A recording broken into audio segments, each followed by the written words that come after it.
Railway ते Shyam YouTube channel पर आप सभी लोगों का स्वागत है। आज की इस वीडियो में रेलवे ग्रुप डी भर्ती परीक्षा 2025 में पूछे जाने वाली साइंस के अति महत्वपूर्ण प्रश्नों का एक और प्रैक्टिस सेट लेकर के आया हूं, जो आपकी एग्जाम के लिए सबसे ज़्यादा महत्वपूर्ण है। तो प्यारे दोस्तों, अगर आप लोग भी रेलवे ग्रुप डी में सिलेक्शन लेने की सोच रहे हैं तो ये साइंस के अति महत्वपूर्ण प्रश्नों का प्रैक्टिस सेट आप लोगों के लिए सबसे ज़्यादा महत्वपूर्ण। तो आज के इस प्रैक्टिस सेट को आपको शुरू से लेकर के एंड तक फुल वॉच करते रहना है। और ज़्यादा बड़ी वीडियो नहीं है, बहुत 10 से 11 मिनट की ये वीडियो, जिसमें आपके 40 अति महत्वपूर्ण प्रश्न करा दूंगा जो रेलवे ग्रुप डी के लिए सबसे ज़्यादा महत्वपूर्ण होंगे। तो चलेगा, फिर शुरू करते हैं आज का अपना ये साइंस के अति महत्वपूर्ण प्रश्नों का प्रैक्टिस सेट। पहला प्रश्न आता है कि संसार का सबसे बड़ा बीजांड क्या है? तो बताओ कौन सा है? तो संसार का जो सबसे बड़ा बीजांड है ये साइकस है। कौन सा है? साइकस है। पहला का ए ऑप्शन राइट आंसर हो जाएगा। दूसरे नंबर का प्रश्न आ जाता है कि वायुमंडल में नहीं पाया जाने वाला अक्रिय गैस कौन है? तो बताओ कौन सी अक्रिय गैस है जो वायुमंडल में नहीं पाई जाती है? तो रेडॉन नहीं पाई जाती है। प्रश्न संख्या 2 का डी ऑप्शन राइट आंसर हो जाएगा। प्रश्न संख्या 3 आ जाता है कि वायुमंडल में सर्वाधिक मात्रा में पाया जाने वाला अक्रिय गैस कौन है? तो बताओ कौन सी अक्रिय गैस है जो वायुमंडल में सर्वाधिक मात्रा में पाई जाती है? तो ये पाई जाती है आर्गन। 3 का डी ऑप्शन राइट आंसर हो जाएगा। प्रश्न संख्या 4 आ जाता है कि वायुमंडलीय दाब किससे मापी जाती है? तो बताओ किससे मापते हैं वायुमंडलीय दाब को? प्रश्न संख्या 4 का राइट आंसर क्या हो जाएगा? तो इसे हम बैरोमीटर से मापते हैं। 4 का डी ऑप्शन करेक्ट आंसर हो जाएगा। 5वें नंबर का प्रश्न है कि वायुदाब मापी में पारे के स्तंभ का धीरे धीरे नीचे गिरना किसका सूचक है? तो बताओ ये किसका सूचक है? तो वायुमंडलीय दाब मापी में पारे का स्तंभ का धीरे धीरे नीचे गिरना, ये जो सूचक होता है वो वर्षा की संभावना का है। 5 का सी ऑप्शन करेक्ट आंसर हो जाएगा। 6वें नंबर का प्रश्न आ जाता है कि दाब बढ़ने पर बर्फ का गलनांक पर क्या प्रभाव पड़ता है? तो बताओ क्या पड़ता है? तो जो बर्फ का गलनांक है ये हो जाए घटता है। बी ऑप्शन करेक्ट आंसर हो जाएगा प्रश्न संख्या 6 का। 7वें नंबर का प्रश्न आता है कि बैरोमीटर में पारे के स्तंभ का धीरे धीरे ऊपर चढ़ना किसका सूचक है? तो बताओ ये किसका सूचक है? तो ये पारे का ऊपर चढ़ना, ये जो सूचक होता है वो साफ मौसम का होता है। 7 का डी ऑप्शन करेक्ट आंसर हो जाएगा। अगला प्रश्न संख्या 8 आ जाता है, घड़ी की भरी हुई चाबी में कौन सी ऊर्जा संचित रहती है? तो बताओ कौन सी ऊर्जा भरी रहती है घड़ी में? 8वें प्रश्न का राइट आंसर क्या हो जाएगा? तो इसमें स्थितिज ऊर्जा भारी होती है। 8 का ए ऑप्शन राइट आंसर हो जाएगा। नेक्स्ट प्रश्न आ जाता है प्रश्न संख्या 9, गुरुत्वीय त्वरण जी का मान कितना होता है? तो बताओ कितना होता है? तो गुरुत्वीय त्वरण जो जी का मान होता है वो 9.8 मीटर पर सेकंड स्क्वायर होता है। 9 का सी ऑप्शन करेक्ट आंसर हो जाएगा। चलिएगा, अगला प्रश्न संख्या 10 है, चंद्रमा पर गुरुत्वीय त्वरण का मान पृथ्वी के मान का कितना होता है? तो बताओ कितना होता है? तो इसका जो मान होता है वो होता है 1/6। 10 का डी ऑप्शन करेक्ट आंसर हो जाएगा। 11वें नंबर का प्रश्न आता है कि जी का मान कम कहाँ पर होता है? तो बताओ कहाँ पर कम होता है? तो जी का मान जो सबसे कम होता है वो होता है विषुवत रेखा पर। कहाँ पर? विषुवत रेखा पर। 11 का बी ऑप्शन करेक्ट आंसर हो जाएगा। 12वें नंबर का प्रश्न है कि जी का मान अधिकतम कहाँ पर होता है? तो बताओ कहाँ पर होता है? तो जी का मान जो अधिकतम होता है ये ध्रुवों पर होता है। 12 का ए ऑप्शन राइट आंसर हो जाएगा। प्रश्न संख्या 13 आ जाता है कि पृथ्वी के केंद्र पर जी का मान क्या होता है? तो बताओ क्या होता है? तो पृथ्वी के केंद्र पर जो जी का मान होता है ये 0 होता है। 13 का सी ऑप्शन राइट आंसर हो जाएगा। प्रश्न संख्या 14 आपके सामने, किसी माध्यम का ताप बढ़ने से ध्वनि की चाल पर क्या प्रभाव पड़ता है? तो क्या प्रभाव पड़ता है ये आपको बताना है। जब तक मैं आपको ऑप्शन दिखा रहा हूँ तब तक आप लोग इस वीडियो को लाइक करके चैनल को आप लोग जरूर सब्सक्राइब कर लीजिए, क्योंकि लगातार मैं आपके लिए बेहतरीन से बेहतरीन प्रैक्टिस करवा रहा हूँ जो आपके एग्जाम के लिए महत्वपूर्ण है। तो बताओ प्रश्न संख्या 14 का राइट आंसर क्या हो जाएगा? तो 14 का जितने लोग बता रहे हैं बढ़ता है, ये ऑप्शन करेक्ट आंसर हो जाएगा। 15वें नंबर का प्रश्न आ जाता है, उत्प्लवकता का सिद्धांत किसने दिया? तो बताओ किसने दिया था? तो उत्प्लवकता का जो सिद्धांत दिया था वो अकरमंडीज ने दिया था। 15 का बी ऑप्शन राइट आंसर हो जाएगा।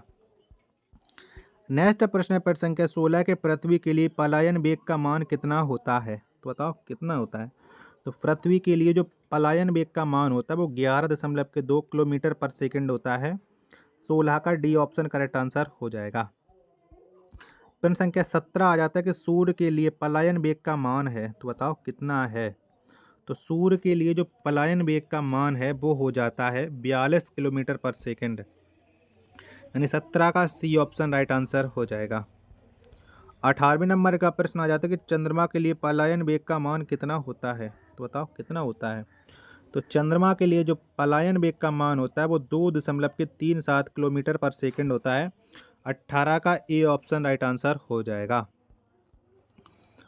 19वें नंबर का प्रश्न है कि पनडुब्बी के अंदर से बाहर देखने के लिए किसका प्रयोग किया जाता है, तो बताओ किसका प्रयोग करते हैं। तो पनडुब्बी के अंदर से बाहर देखने के लिए परिस्कोप का प्रयोग किया जाता है। 19वें प्रश्न का डी ऑप्शन राइट आंसर हो जाएगा।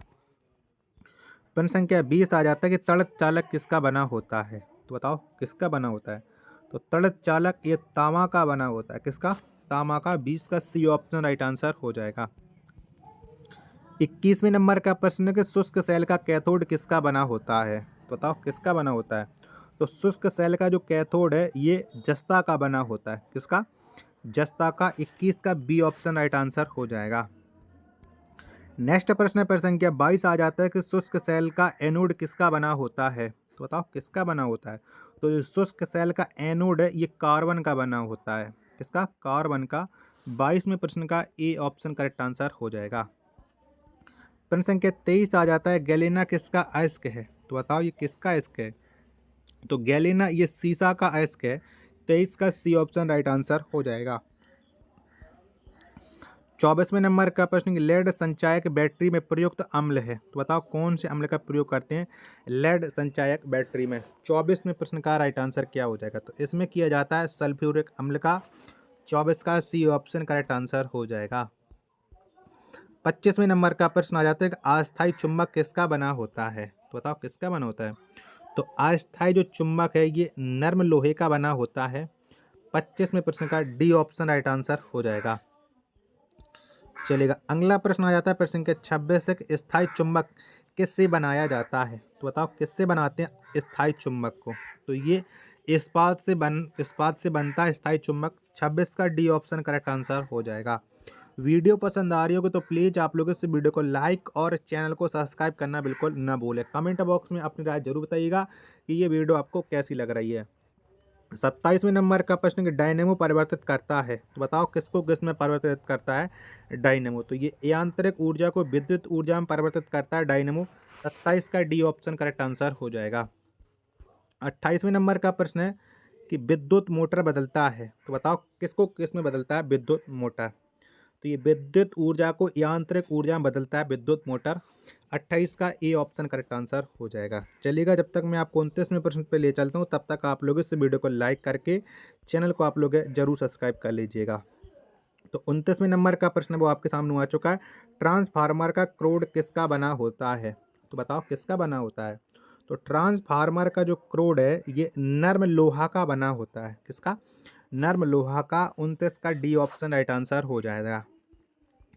प्रश्न संख्या 30 है कि फ्यूज का तार किसका बना होता है, तो बताओ किसका बना होता है। प्रश्न संख्या 30 का राइट आंसर क्या हो जाएगा। तो जो फ्यूज का तार है ये सीसा तथा टिन का बना होता है। 30 का सी ऑप्शन राइट आंसर हो जाएगा। अगला प्रश्न आ जाता है प्रश्न संख्या 31 है कि रेक्टिफायर का प्रयोग किसके लिए होता है, तो बताओ किसके लिए प्रयोग करती है रेक्टिफायर का। 31वें प्रश्न का राइट आंसर क्या हो जाएगा। तो रेक्टिफायर का प्रयोग किया जाता है एसी को डीसी में बदलने के लिए। 31 का डी ऑप्शन राइट आंसर हो जाएगा। 32वें नंबर का प्रश्न है घरेलू फ्यूज तार का गलनांक होता है, तो बताओ कितना होता है। तो घरेलू फ्यूज तार का जो गलनांक होता है वो निम्न होता है, यानी 32 का बी ऑप्शन राइट आंसर हो जाएगा। प्रश्न संख्या 33 है आपके सामने कि नाभिकीय रिएक्टरों में ईंधन के रूप में किसका प्रयोग होता है, तो बताओ किसका प्रयोग करते हैं। तो नाभिकीय रिएक्टर में ईंधन के रूप में जो प्रयोग किया जाता है वो यूरेनियम का किया जाता है। 33 का ए ऑप्शन करेक्ट आंसर हो जाएगा। 34वें नंबर का प्रश्न है कैंसर के इलाज में किसका प्रयोग किया जाता है, तो बताओ किसका प्रयोग करते हैं। तो कैंसर के इलाज में कोबाल्ट 60 का प्रयोग किया जाता है। 34 का सी ऑप्शन राइट आंसर हो जाएगा। नेक्स्ट प्रश्न है प्रश्न संख्या 35 है कि विटामिन B12 में क्या पाया जाता है। तो बताओ क्या पाया जाता है। तो विटामिन B12 में कोबाल्ट पाया जाता है। 35 का डी ऑप्शन करेक्ट आंसर हो जाएगा। 36वें नंबर का प्रश्न है कैंसर की प्रसिद्ध दवा टैक्सोल किस वृक्ष से प्राप्त होता है। तो बताओ किससे प्राप्त करते हैं टैक्सोल को। 36वें प्रश्न का राइट आंसर क्या हो जाएगा। तो टैक्सोल ये यू वृक्ष से प्राप्त किया जाता है, यानी 36 का डी ऑप्शन राइट आंसर हो जाएगा। 37वें नंबर का प्रश्न आता है कि एलिसा टेस्ट किसकी जांच के लिए प्रयुक्त होता है। तो बताओ किसकी जांच के लिए एलिसा टेस्ट का प्रयोग करते हैं। तो ये HIV की जांच के लिए एलिसा टेस्ट का प्रयोग किया जाता है। 37 का बी ऑप्शन राइट आंसर हो जाएगा। 38वें नंबर का प्रश्न आ जाता है कि लेंस की क्षमता का मात्रक क्या है। तो बताओ कौन सा है। तो लेंस की क्षमता का जो मात्रक हो जाता है वो हो जाता है डायोप्टर, यानी 38 का डी ऑप्शन करेक्ट आंसर हो जाएगा। 39वें नंबर का प्रश्न कि शुद्ध जल का pH मान कितना होता है। तो बताओ कितना होता है। तो शुद्ध जल का जो pH मान होता है वो 7 होता है, यानी 39 का ए ऑप्शन करेक्ट आंसर हो जाएगा। प्रश्न संख्या 40 और अंतिम प्रश्न की द्रव्यों का आपेक्षिक घनत्व किससे मापा जाता है। तो बताओ किससे मापते हैं। तो द्रव्यों का जो आपेक्षिक घनत्व ये हाइड्रोमीटर से मापते हैं। किससे, हाइड्रोमीटर से। 40 का डी ऑप्शन करेक्ट आंसर हो जाएगा। आशा करता हूं कि ये वीडियो आपको जरूर पसंद आई होगी। तो प्लीज़ आप लोग इस वीडियो को लाइक और चैनल को आप लोग सब्सक्राइब करना बिल्कुल ना भूलें। मिलते हैं एक और नेक्स्ट वीडियो के साथ, तब तक के लिए धन्यवाद।